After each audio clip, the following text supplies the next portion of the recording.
Bonsoir à tous, bienvenue à vous. Si vous nous rejoignez pour cette deuxième partie du 64 minutes en cette période de fin d'année, propice au bilan et à l'espérance, cette question, pourquoi a-t-on besoin de croire, que ce soit des croyances religieuses ou laïques, dans un monde qui se veut rationnel, désenchanté, parfois cynique? La croyance nous aide-t-elle à fuir le réel, à tenir face à l'incertitude, à la fragilité, à ce qui ne se maîtrise pas? Pour en parler, j'ai le plaisir de recevoir Cynthia Fleury, philosophe et psychanalyste. Bonsoir Cynthia, merci d'être avec nous.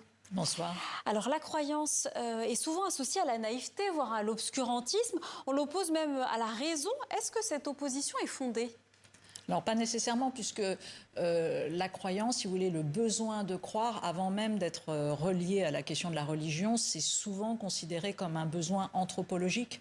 C'est-à-dire, c'est une manière de nous relier au monde. On peut même considérer que derrière le besoin de croire, en fait, il y a une question de lien d'attachement, c'est-à-dire il y a une question de confiance. C'est-à-dire, on a besoin de croire, déjà d'être lié à ce monde, d'être en confiance avec ce monde. Donc ça, c'est une structure anthropologique plus encore qu'une structure religieuse. Après, vous pouvez adjoindre les questions de spiritualité, de protection, par exemple, par rapport à l'angoisse de mort. On croit beaucoup parce qu'on est terriblement angoissé par la condition mortelle, etc. Donc vous voyez que la condition mortelle, c'est quand même quelque chose de plus vaste que simplement la question de la naïveté ou quelque chose comme ça. Après, la réalité, c'est...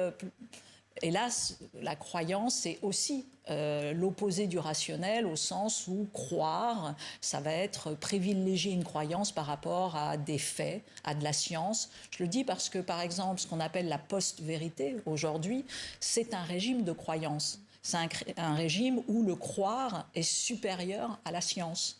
Donc c'est un régime de croyance, et donc on voit bien que malgré tout, se défaire de la question de la vérité, ou plutôt des conditions de la production scientifique de la vérité, c'est quand même très problématique dans une société, parce que ça crée de la conflictualité, tout simplement. Donc la croyance, c'est pas un renoncement à la raison?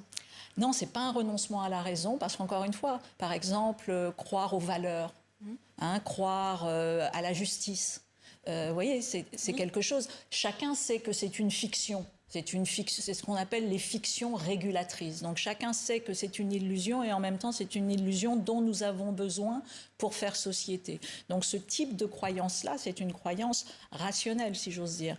C'est pas une croyance comme une croyance liée à un dogme, lié à un dogme religieux ou un dogme tout court, idéologique, par exemple. Et là, à ce moment-là, vous avez une croyance qui bascule vers la certitude, qui bascule vers l'impossibilité de se déconstruire, d'avoir un regard critique par rapport à elle-même, et donc généralement ensuite vers plus de rigidité, de conflictualité, de fanatisme et quelque chose de dangereux. Vous écrivez souvent sur la vulnérabilité.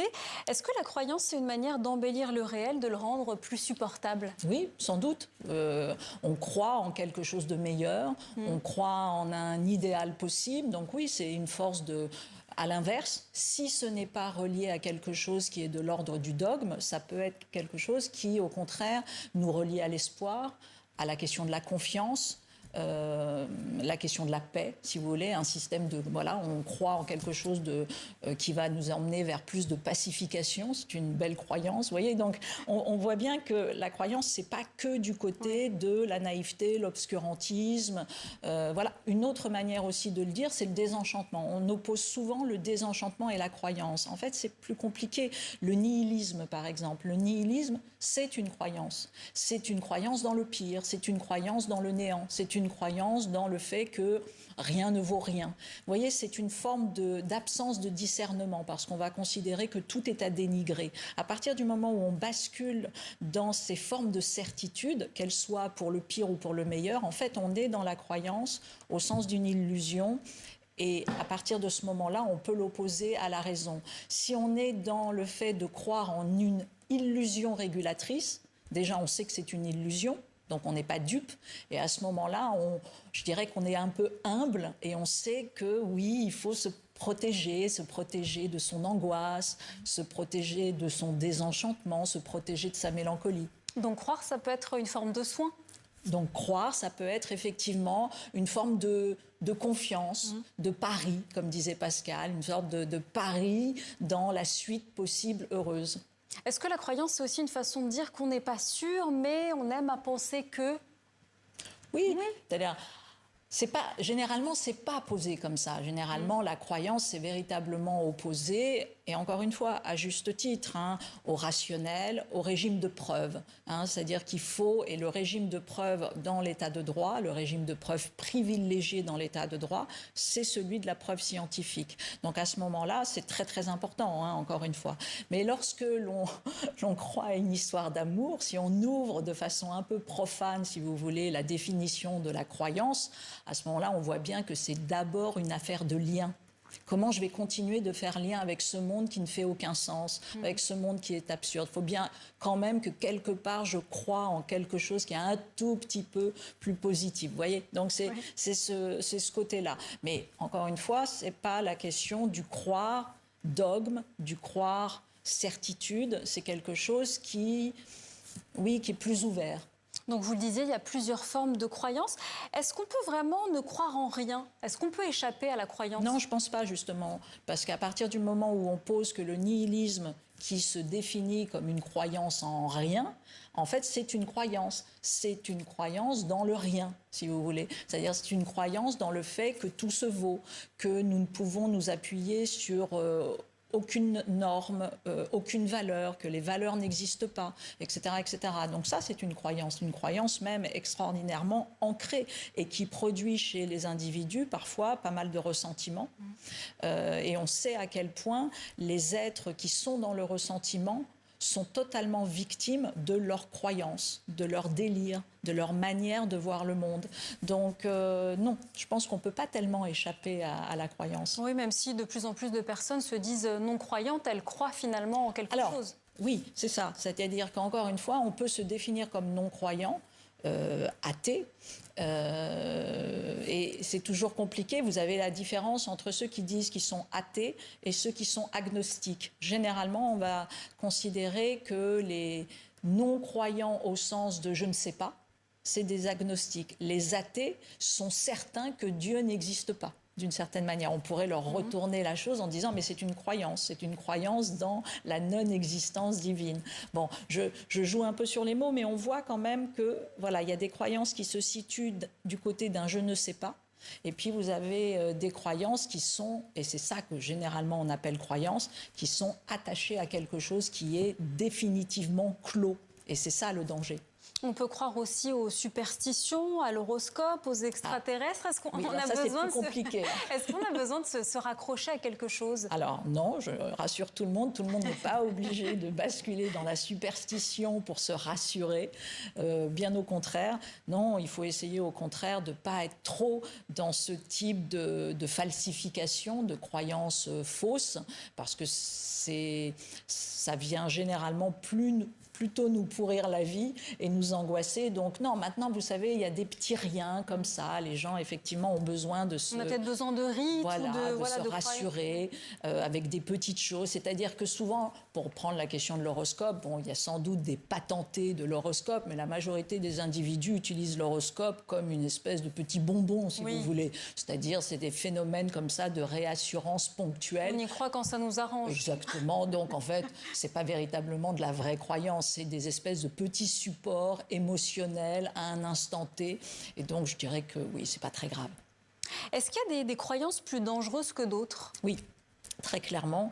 À partir du moment où on utilise la croyance comme une position de certitude, d'un dogme non négociable avec le reste du monde, ou quelque chose qui va venir dire ceux-là ont raison, ceux-là ont tort, ce qu'on peut voir dans un phénomène idéologique fort. Oui, là, on a une croyance qui est terriblement dangereuse puisqu'elle fait justement le contraire, normalement, de l'utilisation de la croyance qui est de faire communauté, qui est de faire lien, qui est de produire une cohésion. Et donc, à ce moment-là, la croyance est plutôt utilisée pour départir, pour scinder les hommes entre ceux qui croient cette chose-là et ceux qui ne croient pas cette chose-là. Alors que l'enjeu, c'est de produire des communautés qui sont capables, je dirais, à la fois d'avoir ensemble des illusions, mais de savoir que ce sont des illusions. Avec les réseaux sociaux, on croit de plus en plus à des théories du complot, aux fake news. Pourquoi est-ce qu'on a besoin de croire à ça? Comment on peut lutter? Ça, c'est une des choses les plus complexes, surtout qu'aujourd'hui, dans un monde, si vous voulez, rationnel, vous avez des instrumentalisations aussi du rationnel. Je m'explique. Le rationnel, vous avez un des grands outils du rationnel qui s'appelle le doute. Et notamment chez Descartes, le doute méthodologique. Mais le doute méthodologique, ça n'a jamais été le doute paranoïaque. Ce n'est pas le doute pour le doute. C'est le doute correspond à un certain moment pour éprouver, entre guillemets, le régime de la preuve scientifique. Et puis à un moment donné, on va essayer de stabiliser une vérité, même si cette vérité pourra être dépassée dans l'ordre de la science. Mais tout ça pour dire qu'on voit très bien qu'à partir du moment, encore une fois, où vous cessez de pouvoir déconstruire et d'activer votre jugement critique, vous vous mettez en danger votre propre santé personnelle, mais surtout le lien avec les autres. Donc ça, c'est des croyances dangereuses. Alors votre essai, La fin du courage, est adapté au théâtre du 17 janvier au 8 mars au théâtre de l'Atelier, c'est dans le 18e à Paris. Sur scène, il y a plusieurs duos d'interprètes, dont Isabelle Adjani et Laure Calamy, qui se relaient pour interroger le courage dans nos sociétés contemporaines. Le courage, c'est toujours lié à l'espoir et à la croyance aussi. Mais complètement, c'est-à-dire que, vous savez, voilà, un nihiliste, ça va être quelqu'un qui ne croit pas dans les valeurs et notamment dans la question du courage. Donc le courage a toujours un lien à l'espoir. C'est une forme de lien avec les autres, de lien avec le sens. Quand même, on se dit qu'il y a quand même quelque part un sens à défendre. Et puis c'est du lien avec l'avenir, c'est-à-dire on fait le pari de l'avenir, on fait le pari de la vie. Donc d'une certaine manière, oui, il y a une forme de croyance dans quelque chose de plus grand que soi. C'est un rapport à la transcendance, mais sans nécessairement que cette transcendance soit celle du divin. C'est plutôt ici et maintenant, voilà comment on fabrique une société digne de ce nom. Pour en revenir à la pièce de théâtre, comment est-ce que vous est venue l'idée d'adapter votre texte? J'avais très envie, justement, La fin du courage, c'est un essai, donc un essai, c'est très théorique. Le courage, c'est un acte.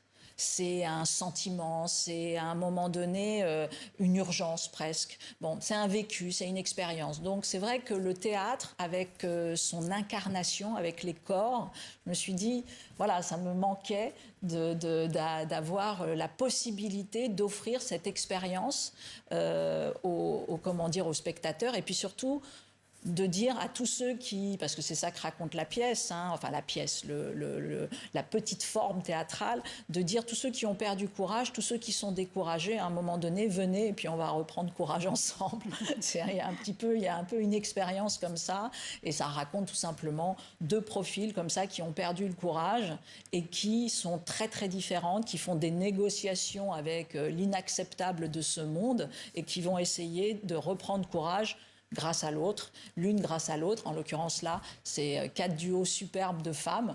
Donc, c'est merveilleux. Oui, c'est un casting très prestigieux. Comment est-ce que vous les avez convaincus? Alors d'abord, il y avait Isabelle Adjani, qui avait vraiment un amour et une reconnaissance. Et moi, j'avais un amour pour elle, donc c'était parfait pour La fin du courage. Je pense qu'elle incarne, Isabelle, la question du courage pour plein de raisons. C'est un idéal typique de l'actrice, mais aussi de la femme. Donc, elle, c'était vraiment le fer de lance. Et après, les rencontres avec Laure Calamy, qui est absolument prodigieuse et a hurlé de rire, et puis toutes les autres, Emmanuel, Isabelle Carré, avec qui j'avais déjà par ailleurs travaillé sur d'autres types d'enjeux. Bon, je ne pourrais pas toutes les nommer, mais c'est vrai que c'est un cadeau. Là, pour le coup, c'est un cadeau, pas du ciel, de la terre, mais c'est un cadeau magnifique que me font ces femmes d'attraper ce texte. Alors, sachant que là, c'est un vrai dialogue, donc c'est totalement inédit. Et pour chaque duo, c'est une expérience différente. Pour chaque duo, c'est totalement différent et ça, c'est assez génial parce que ces actrices attrapent avec à la fois leur art, donc elles jouent bien évidemment différemment, mais aussi avec tout ce qu'elles sont, leur existence. Et donc, c'est vrai que à chaque fois, c'est des colorations très différentes. Donc vraiment, n'hésitez pas. Venez voir plusieurs duos parce que certains vont tirer plus vers l'humour, d'autres vers une forme de solennité. Donc voilà, c'est très différent. Merci beaucoup, Cynthia Fleury, d'être venue nous parler. On le rappelle donc, La fin du courage, adaptée au théâtre du 17 janvier au 8 mars au Théâtre de l'Atelier dans le 18e arrondissement à Paris.